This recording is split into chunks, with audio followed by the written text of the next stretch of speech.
In today's video, I'm going to teach you how to draw stairs in AutoCAD 2D. We'll build a clean, repeatable stair layout using a simple workflow you can use on any plan. Start by typing line and pressing enter. First, draw your rise, then draw your run.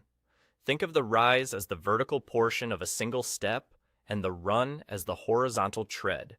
Keep them perpendicular so the stair reads clearly.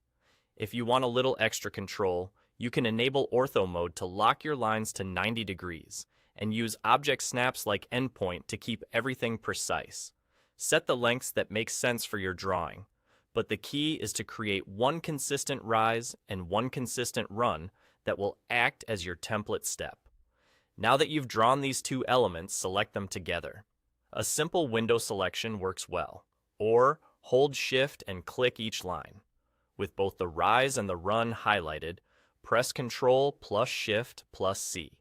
This triggers the copy command with a base point, which lets you define an anchor so every copy lands exactly where it should. When prompted, click the bottom of the rise to set that base point. That corner is a reliable anchor because it's the point you'll want to align to the end of the previous run as you create each new step. Next, press Ctrl plus V to paste. Move your cursor to the end of the run you already drew and click to place the copied step so it connects cleanly. Using endpoint snap here ensures the next rise lands exactly at the tip of the previous run, keeping your staircase tight and consistent without gaps or overlaps.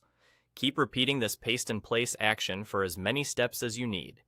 Each time, snap the base of the rise to the end of the last run. Zoom and pan as needed to stay accurate, especially on longer stairs. If you want to speed things up, you can select multiple completed steps at once and copy them again.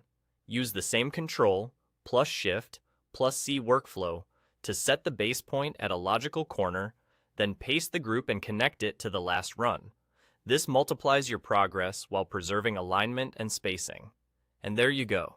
With one well-made rise and run, plus copy with a base point and careful snapping, you can lay out a neat, consistent staircase in AutoCAD 2D quickly and confidently. That's all.